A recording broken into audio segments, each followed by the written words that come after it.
Whether you're using the product for your own livestock or selling hay commercially, you know there's only one way to make money. When the markets are down, you can't even give away low-quality hay. Top-quality hay doesn't just happen, you have to make it.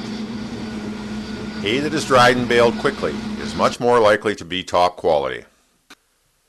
When we're making hay, we don't always take all drying factors into account. This chart from the University of Wisconsin Agronomy shows the relative effects of a 20% change in various drying factors.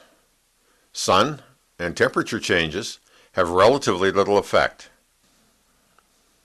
The only significant drying factors are relative humidity and airflow or wind speed.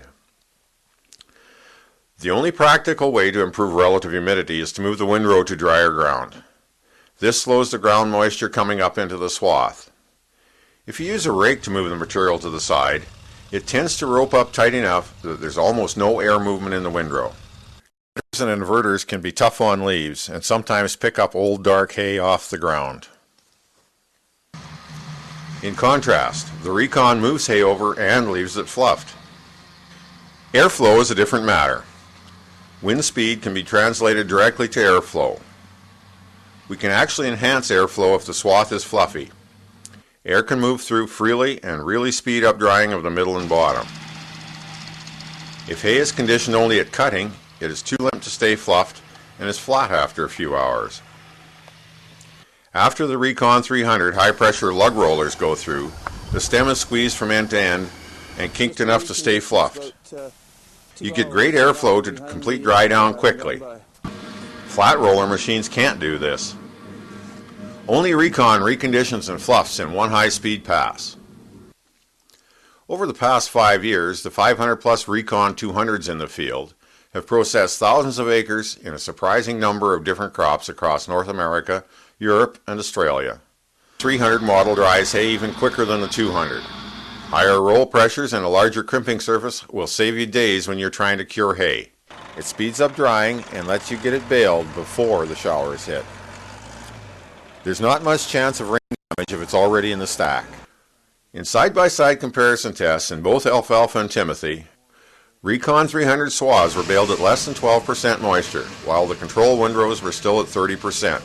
It took 2 more days for the unrecon material to catch up. Less time in the sun and less dew exposure reduces bleaching. No more zebra bales. Recon customers have said they've had the only good hay in 50 miles after there's been a spell of bad weather. The trend in transport is toward large square bales. Hay in large packaged square bales must be extra dry, or spoilage and dusting will be a real problem. Recon 300 is the insurance you need to get your hay properly dried. Recons have been proven in many crops over the last 5 years. Alfalfa or lucerne is a major feed source around the world. When you cut alfalfa with a mower conditioner at 75 to 85% moisture, the hay is limp and in a few hours is flat on the ground like a cow pie. The leaves dry quickly, but the stalks are still alive and close the pores on the stems and leaves. The mat will stay at over 50% moisture for days. The Recon rebruises the stalks to let this moisture escape. Most owners plan to cut today with a mower conditioner and recondition later today or tomorrow morning. If the leaves have dried enough to be fragile, they recon first thing in the morning when they're still dew on the plants. When the hay is reconditioned after it starts to cure, the stalks will hold a kink and the swath stays fluffed up. The breeze goes through the swath, not over it, and dries the core.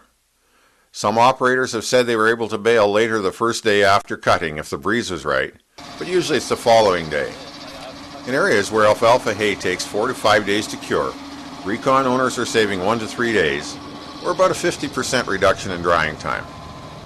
You know, that's probably cut it back by, it'd have to be at least 50%. Grass hays tend to be tougher to dry than alfalfa. The stalks are much harder and have a waxy surface. Ordinary conditioning rolls have trouble getting them opened up. Even when you cut with a mower conditioner, grass hay tends to form a thatched roof situation. This really limits airflow and slows drying. The normal workflow on grass hay is similar to alfalfa. Cut today, recondition today or tomorrow morning. If you have a brownleaf problem in timothy, conditioning may be repeated just before baling. Use the quick adjust stops to open the rolls a little to prevent head damage. Raise the top deflector to get the hay in the air.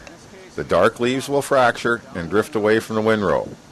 Some producers report that in poor conditions they have run hay through 4 to 6 times because of repeated showers. Unlike machines with differential roll speeds, the Recon doesn't damage heads on the Timothy. The Recon has proven to be the only good way to get hay dried down to 12% for double compressing and export to the Pacific Rim. Whether you're growing it as a winter feed crop in California or for export from Australia, oat hay can supply a lot of good fodder per acre. We know that cereal hays in general tend to be tough to dry because the nodes dry slowly. Ideally, every node should be cracked, but doing this can also severely damage the head and reduce feed value. The Recon 300 will crack at least 50% of the nodes and crimp the rest of the plant often enough that there are splits near the nodes to dry them quickly. Recon 300 has cut the drying time in half on some heavy forage oat crops.